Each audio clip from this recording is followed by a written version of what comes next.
a while back, I wanted to do a podcast catered towards men, and I was gonna call it Manscaping. But it's half of, I think you'll get sued How? because it's half of protocol they call Manscaping. So wait, you feel this is the only thing called momentum? But we can't, I don't know, we could check. No, I think there's definitely more Must things have called something else, momentum. But I think, manscaping's kind of got like a nice ring to it. Yeah. Well, I can't even say welcome back because we're changing the name again, but we're here again, another episode of the video podcast. And today, by now for sure you know me and you know OG. Yes, sir. But this is not George. Who do we have with us today? Introduce yourself, bro. Yeah, I'm Johnny Blackshear. I'm doing my masters here at Florida Tech. I've been here for 5 years now. Nice. I'm also the student ambassador for the Movember Foundation here at Florida Tech. Okay, so let's talk about that. How did you become the student ambassador and what has your experience been like so far? Well, got a random email one day saying that someone recommended you to be a student ambassador for Florida Tech, and I was like, okay, that's crazy because the person that I knew that was the student ambassador was one of my best mates, so I went over to his place, asked him if he was, working with us and if he put me forward for that, and he was like, yeah, I emailed them about that, recommended you, and then, did the whole process, got hired, I think it was the summer of 2020. Yeah, summer of 2020. Nice. I was one of the ambassadors, did the training for that, and then I was ready for that 2020 campaign. That was awesome, the first one. I have a good question. So before 2020, right?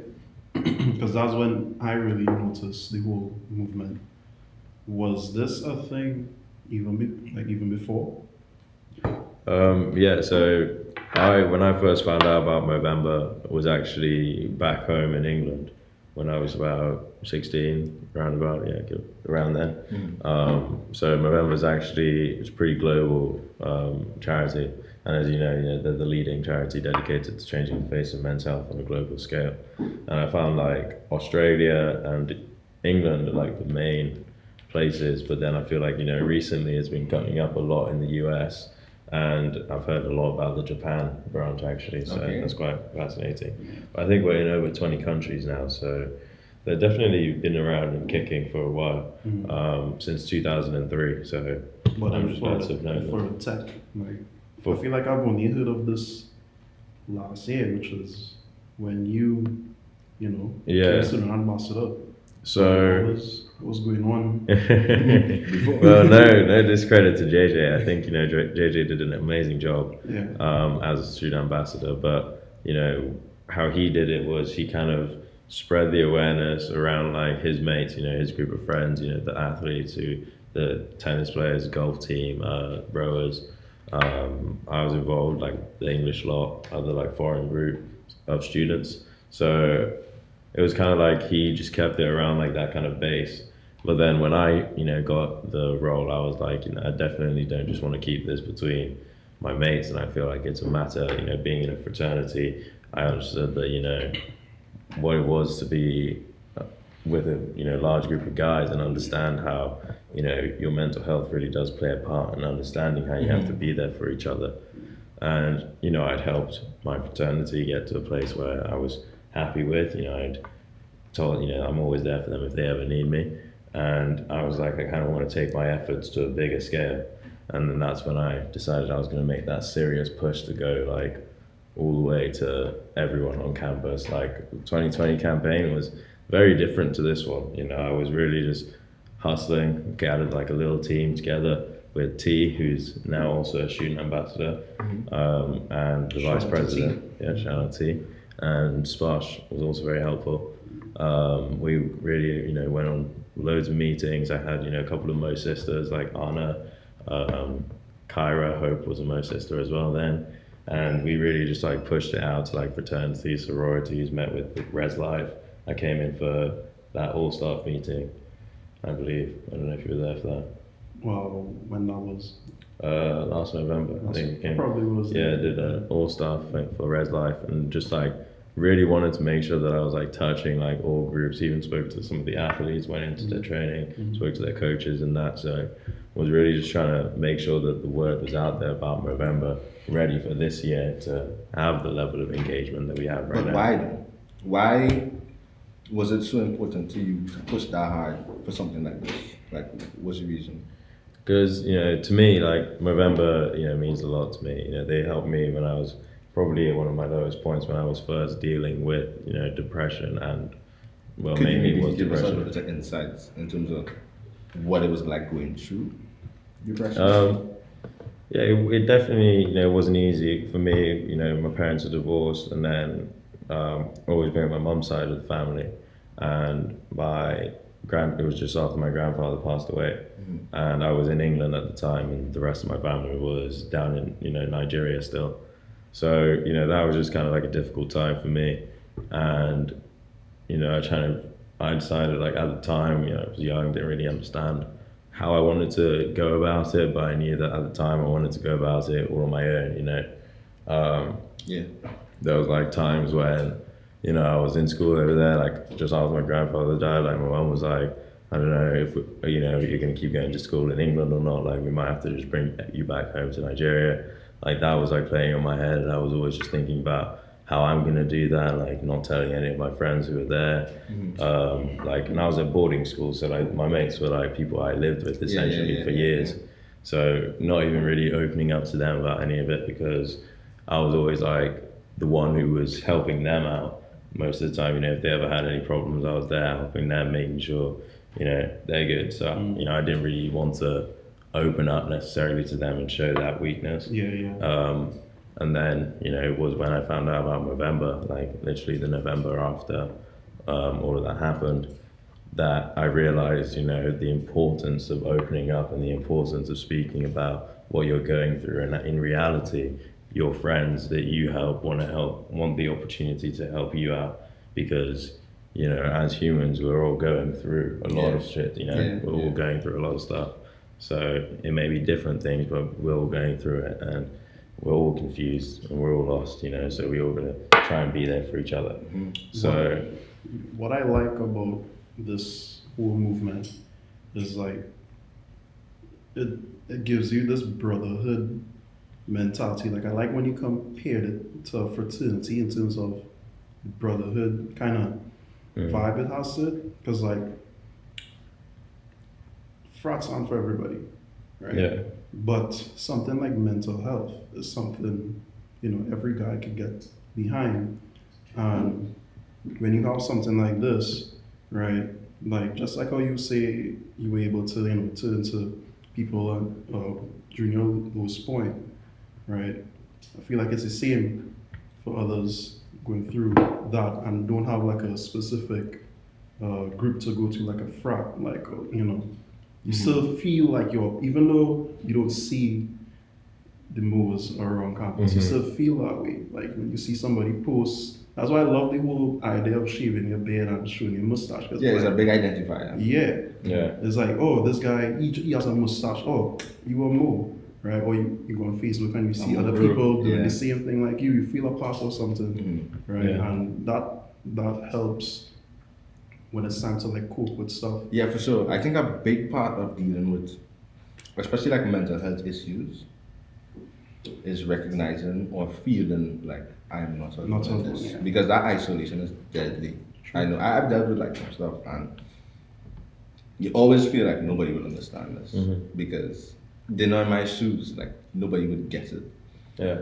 But as soon as you start to open up, you start to realize, no, well, they do understand. I am not alone in this. Other people are feeling hurt and dejected and alone. And yeah, and it's kind of similar. Again, like I was saying, my support system when I was first going through that was phenomenal. And like you said, like I did think I was alone. Being like one of I think maybe 3 or 4 black guys at my school, the whole school. I was like, yeah, they're never gonna really understand where I'm coming from with any of this. But then, when I opened up and spoke to my mates about it, like it was honestly such a weight off my shoulders, and to realize like the amount of love that people have for you, and they're just there to support you, and just not even if they can't directly help, because like we're not saying they are going to be able to directly help Yeah. because they're not. But sometimes you just need therapists, somebody but to you just listen need to, exactly. you know? You just need someone to be there. Just to like Yeah. have a laugh with, go for a beer with. Just relax and like not think about what was so pressing at that time. But Johnny, I feel like you're missing a large part of the story because you told us about, that moment you were dealing with all that stuff, that rough part of your life. Yeah. And then you told us about the joy of being able to open and feel and, connected. But how were you able to move from the first part to the last part? Like what goes on in between? For people who watching who maybe feel alone, maybe feel isolated, like how do they begin to get to feeling that sense of community, opening up to their mates, let's say? It's just and it's not easy, to open up and be so vulnerable.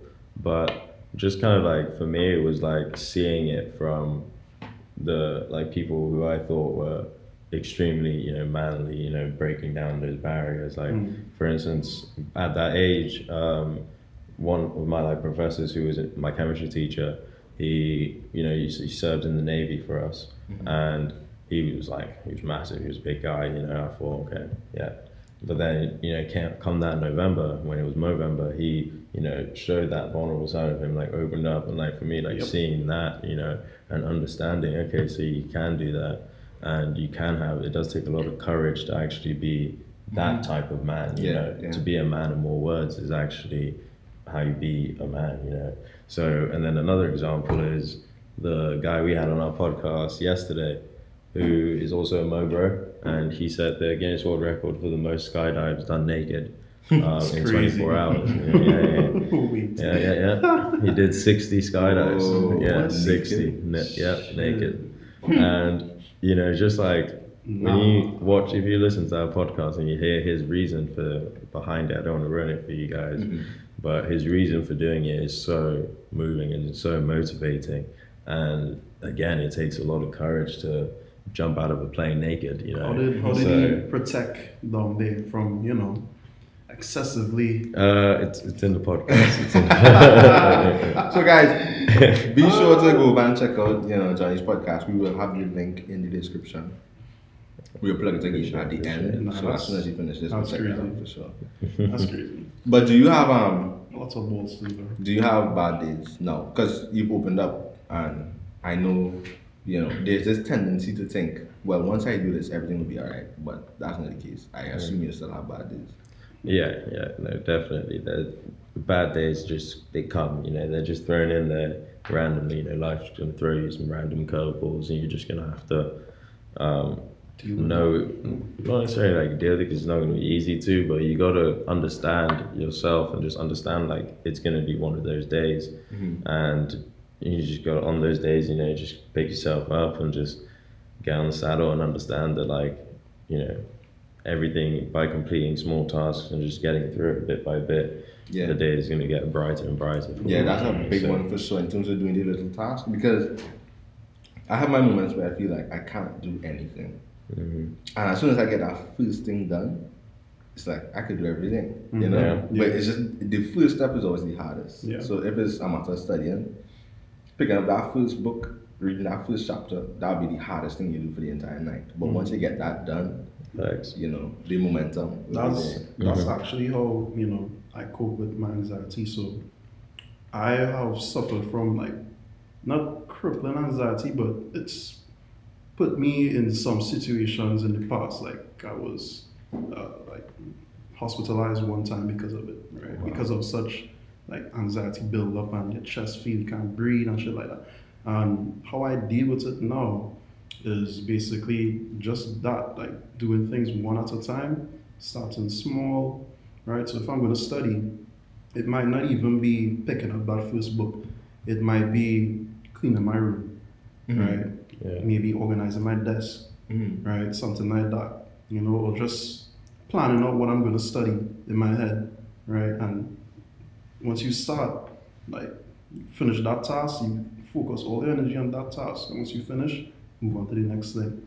And that's how I live my life. Like, every day, get one thing done and then move on to the next, like consistent progress, like That's how when people, when I tell people how much things I do, right, and they see like, oh, you're so busy. I'm like, yeah, but it's not overwhelming because I take it one step at a time, right? You've got a method to it. So Exactly, sure. exactly. Now, last time we talked about physical health.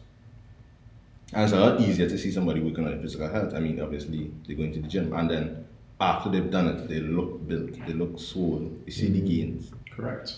Mental health is not the same. You don't necessarily always see that a person is working on their mental health. You also might not see that they're struggling with it. But then you as a person, you have to know like, but how? How can I know? Because seeing myself gain weight, I feel like that's easy. My jeans won't fit. I will see the belly. How can I tell, hey, my mental health is taking a hit right now? How can you tell, or Yeah. how can others? Because I know people who commit themselves to, let's say physical health.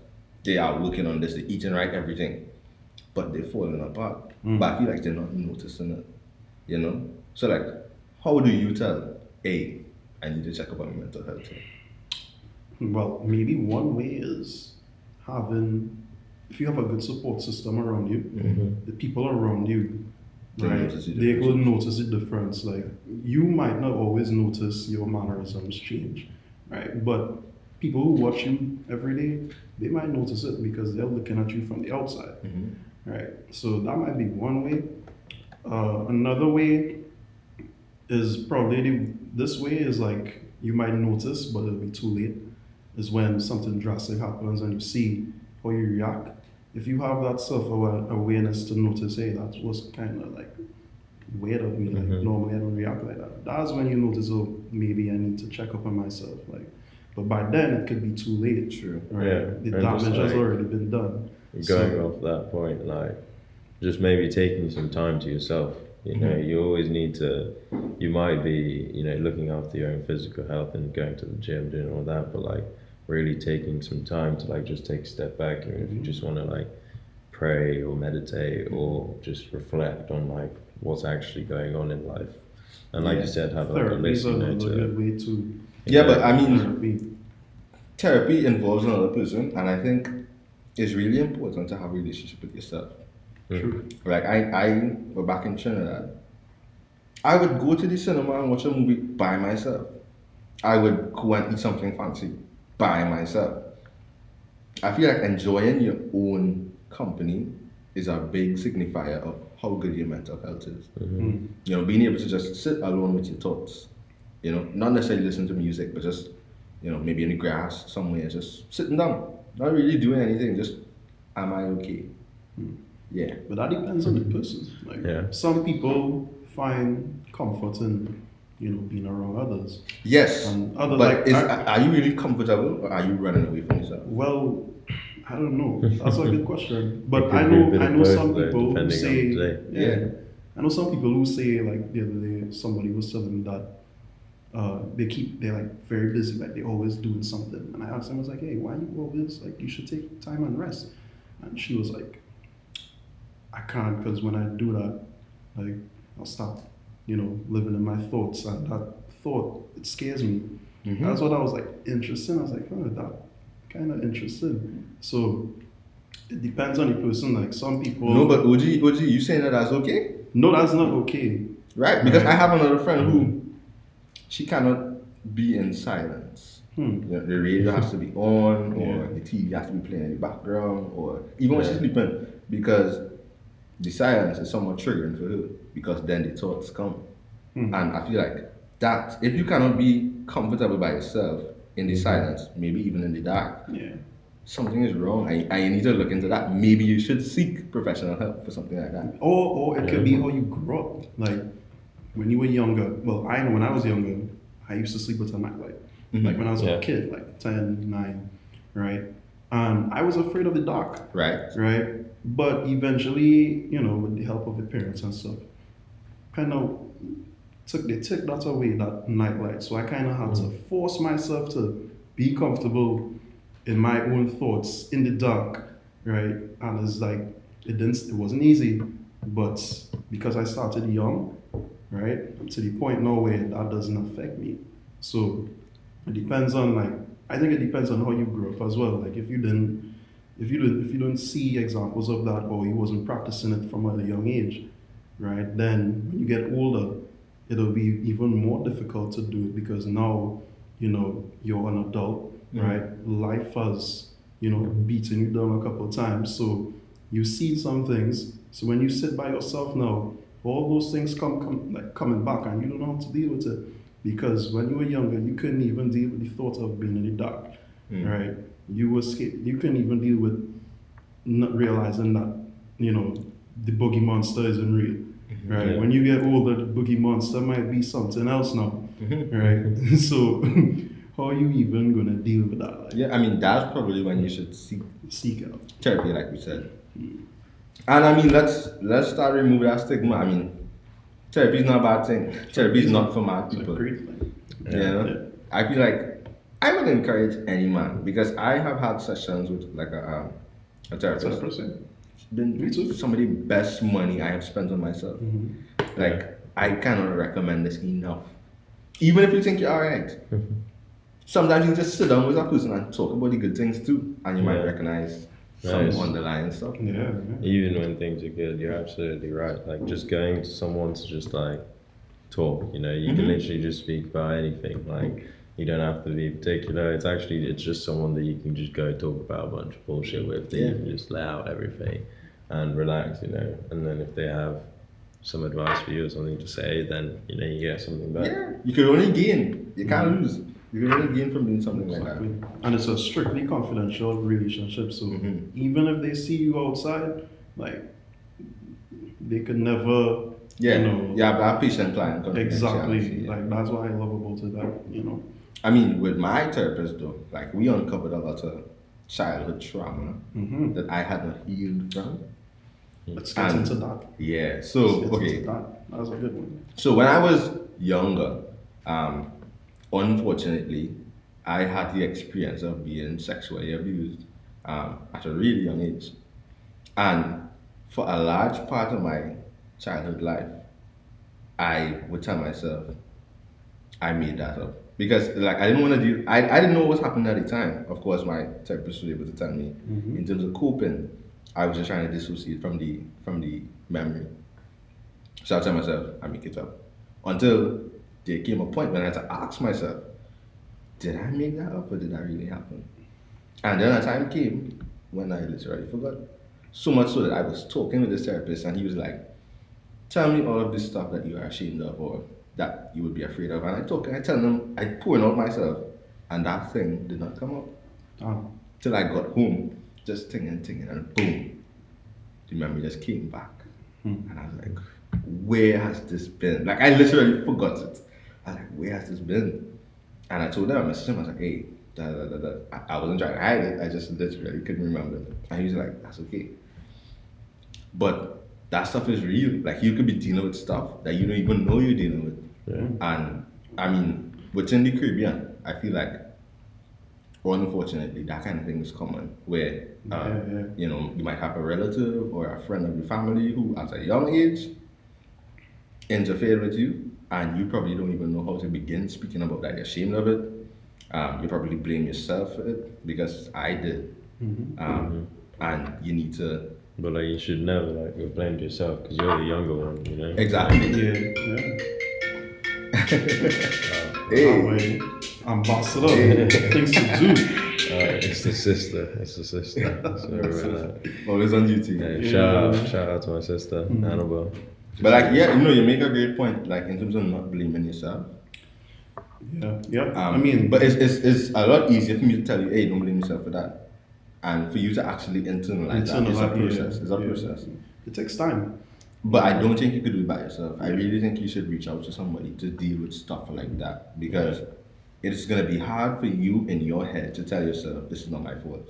But if you have an objective third party looking at it to be able to tell you, no, that really wasn't your fault, it would be easier for you to accept, at least in my experience. Yeah. Let's transition a little bit. Seeing as we have diversity on the cast in terms of life experiences, because I was born in Guyana, but I grew up in Trinidad. I think you were saying you were born in Nigeria, but you grew up you went to school in England, right? Yeah. Right. And OG from Trinidad studying in the US. Yeah. So in terms of the culture you were born into, but then having to readjust, like the toll that could take on your mental health, and then how to properly adjust, or at least what your experience was like. I mean, I could start it off. So, growing up in Ghana, honestly, it was very close knit. Like, my neighbors felt like my family. And then we had so much family there, like a lot of cousins. So there was always people around.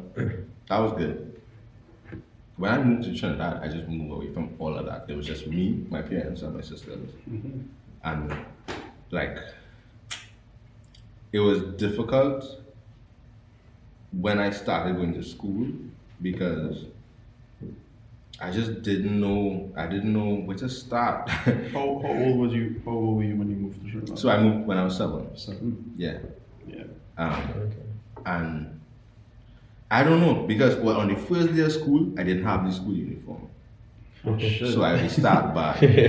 So where? Yeah, what did you wear? I just wear my church pants, I kind of khaki church pants, and a blue shirt. It had stripes on it though, but it was close to the uniform. Oh shit. Okay, so But See, you you already knew what the out, uniform was. yeah, Yeah, but you just didn't I get just didn't have it because we wanted to buy it from the school, but the school didn't have any in stock because it was like in the middle of the semester. So you have to wait a little. So you standing out in both Exactly. ways. And then, people not being able to understand, like when I speak or when I say certain things, Accent. Chicken curry. right? And then this whole idea of girls, because back in Ghana, I really wasn't on that. But when I got to Trinidad, I don't know if the culture is just hypersexual or whatever it is, but like that was just like a big thing, and I just didn't know where to start, So it was kind of rough. so excited, you didn't even have to do this. And then I come from a pretty conservative household, pretty frugal. So brands to go to school in terms of my shoes is like whatever's the cheapest thing on the shelf, that's what we're buying. And most of the time it's a knockoff. And them children wasn't gonna let that slide. From the time they see your shoes is an imitation or it's fake or they just they're just making you out. So it was rough. It was really rough at first. But eventually I made some friends. One of them was living close by, a guy by the name of Lorenzo. Another one went to church with me for a little while, and Wait, was that Lorenzo that came here? No. This is back in Okay, Trinidad. I thought he came from Florida Tech as well. No, but That's crazy. like that connection with those guys, that's where I started to become comfortable. I think it's interesting that we have a movement talking about men's mental health, and then my transition was made easier by my relationship with these guys. And I think it's important for men or boys to have deep relationships with other males that don't have to be sexual. Intimate, but not sexual, because it really helps. It really helps. Yeah. But that made my transition easier. Of course, there's some things that would have still been difficult, but because now I had people to be with, people that I felt a sense of belonging, that stuff didn't bother me as much. Yeah. No, I feel you on that though. Like the lads are always on the survival, and like especially like I said, I went to boarding school, so like the group of boys that I was with, like we knew each other like inside and out. Like I went prep school, so when I was like 9, I was in boarding school, 9 to 13. But that was like they were good mates. I still have mates with a few of them, but like the mates that you made from 13 to 18, I feel like you just go through more things in life. There's just like more milestones that like when you hit those things with those guys, and like you said, they are people who made like my life a lot easier being in boarding school. Being I lived down in London, but school was all the way near Wales, so like it was very easy for me, like because our group was pretty decent. Like we were always together, always having a good time, so it wasn't like too bad being away from home. But like in terms of that, but like for coming here, like when I first moved to Florida, that was probably like the first time I like had like some proper like homesickness or like kind of missed home a bit, because even when I was like 9 to 13 that first time, I wasn't like missing home like that much. Yeah. You know, it was still just good fun. You know, good group, but it was all. You know, like you said, I never had the problem of like having the girls in the mix, because it was all boys like up until I was like 16, so didn't have that issue. But so I was able to form like really good connections with just like the lads, you know, that, and it goes such a long way because you guys can like call each other out on stuff and like. But you're saying it was different when you got to Florida Tech. I mean, not the different when I was for tech, just the culture was different, you know. That was probably what made it so hard for me. Right. Because when I first came, it was just like understanding that, okay, even though these are two English-speaking countries, you know, they are vastly different, very different. And like, took a little bit for me to like understand that, you know, week or two. You know, I'm a bit of an extrovert, so that's long for me. Also, by the time you came here, you would have moved to different cultures twice. So it's like you kind of have that experience. Probably. I mean, I'd been going to England and London like since I was young, though. So so you kind of already understand. Like, it's a different place, but like the same principles apply. Like, what was it like for you though, Jim? So I didn't have that. Like, I moved there the first time. What actually helped me was that when I moved there, I lived with family.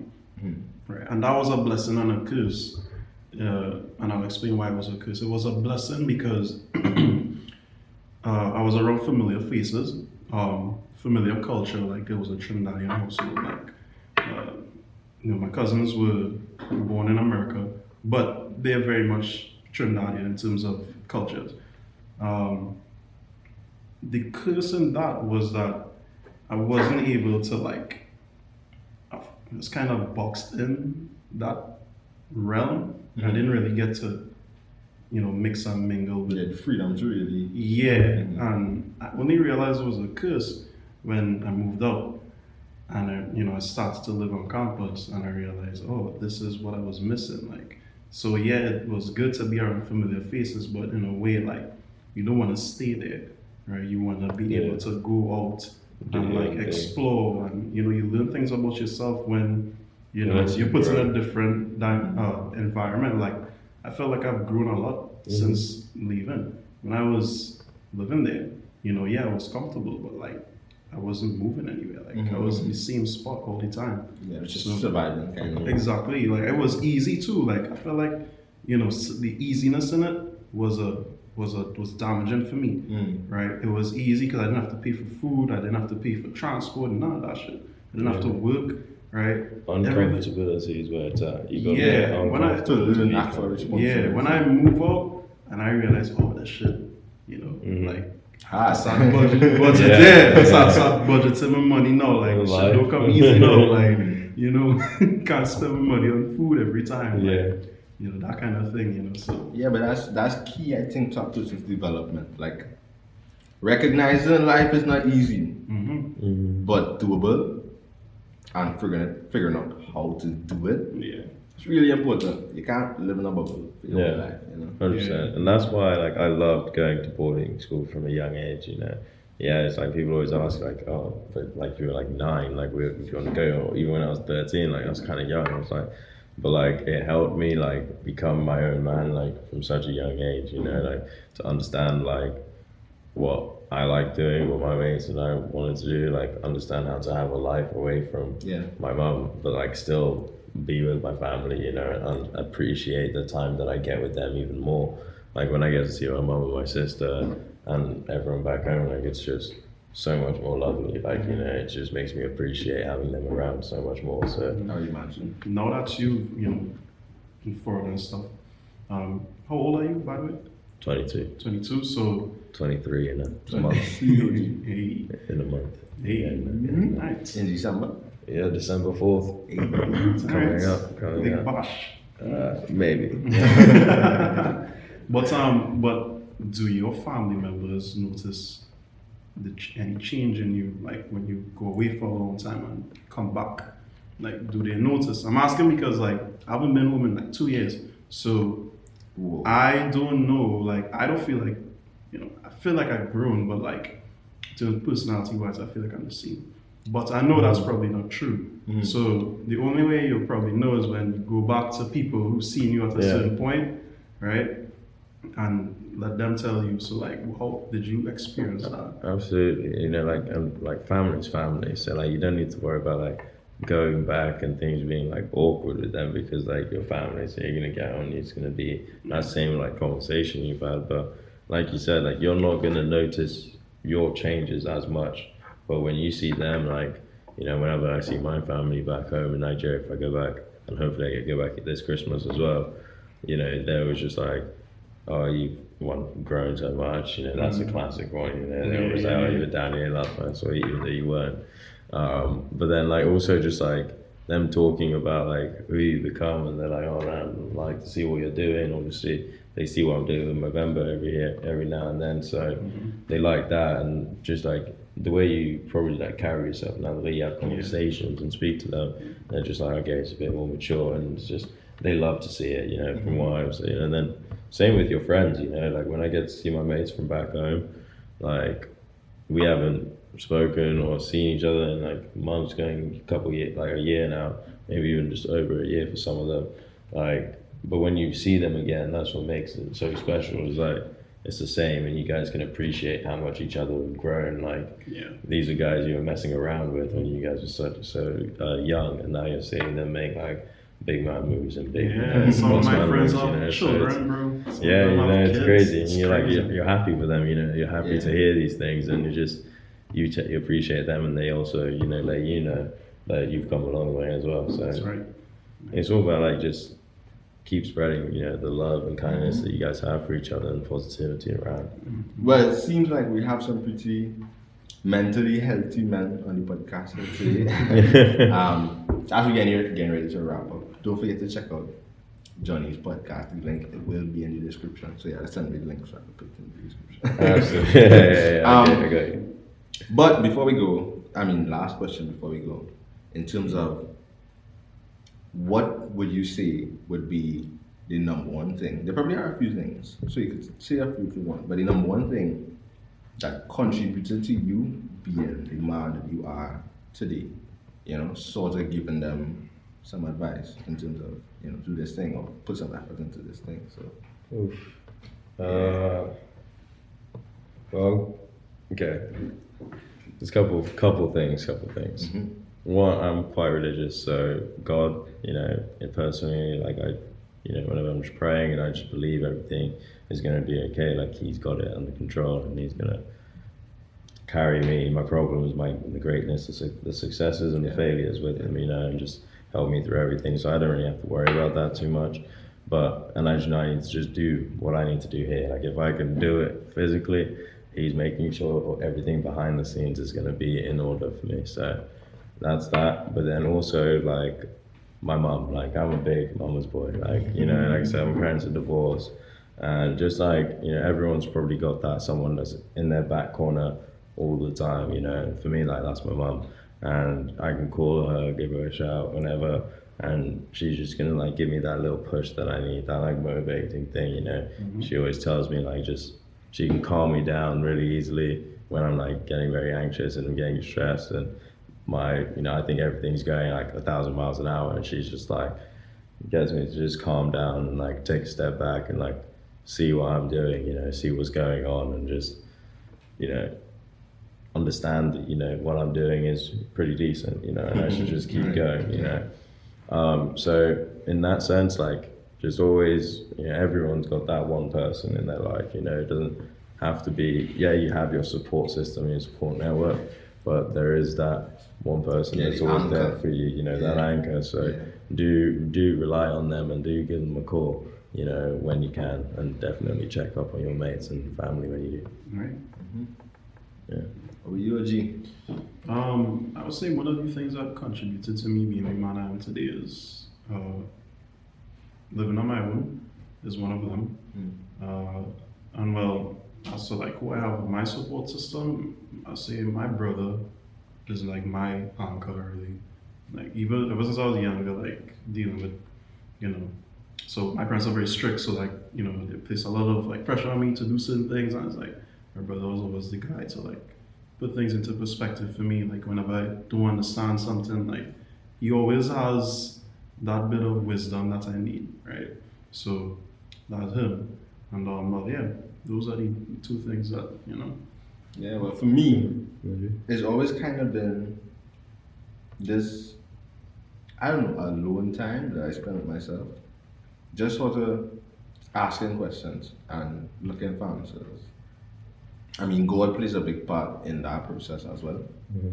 But then also going a step further and just asking like how I feel about the day, or how I felt about this thing that happened, or this girl that I met, or this food that I ate. You know, whatever it is, just that self-awareness is a big part of why I am the way I am, and I'm proud of the way I am. So I would recommend persons to. I think you're spot on. You know, I speak to myself like the whole time. You're Like, not saying wrong. I speak to Talking myself yourself, constantly, but, make jokes to myself. I think I'm one of the funniest geezers around.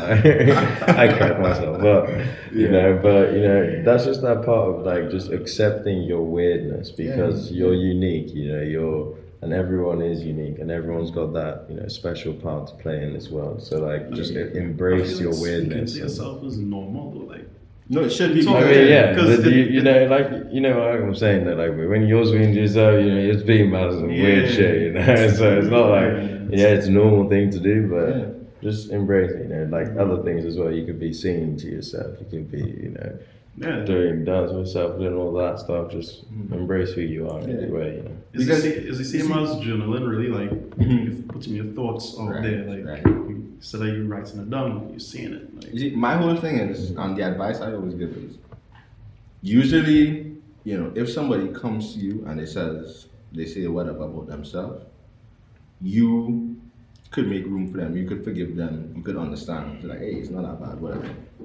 Do the same thing for yourself. Because when another person comes to you, if OG comes to me, or let me say Johnny come, and it's like, I'm late because XYZ. He's like, no worries, bro, I understand. But when I am running late, it's like, oh, how could you think you should have wake up really tired? Like, yo, just be a little more understanding with yourself, you know? But yo, Johnny, it was great having you here. Thank you guys for having me. Your accent. It was great hearing your perspective. You switch when you go to Nigeria, or like you switch your accent, or you same accent? Pretty much the same accent. Yeah, it gets a little bit. Speak English there too? Yeah. English, but they also speak Yoruba as well. Could you add something, you know? We're good for now. My accent on that side no good. Johnny, what's one song you think every man should listen to at least once in their life? One song, damn, you put me on the spot. Wow. I have so many songs. This is just one. I gotta think of the genre. Give me a genre. Anything. Like, Anything. I mean, since you're from Nigeria, maybe something that's Afrobeat influence. Maybe. Okay. Doesn't have to be. Okay, we'll go with the light-hearted, positive one. We'll go "Wonderful" by Burna Boy. Boom bam. Yeah, "Wonderful" by Burna Boy. Give that ladies and gentlemen especially, "Wonderful" by Burna Boy. Take a listen. Thank you for coming again. Like, share, subscribe, do whatever you have to do to continue to be a part of the conversation, continue to be a part of changing the face of men's health. Let's make it. That's right. That's right. Peace.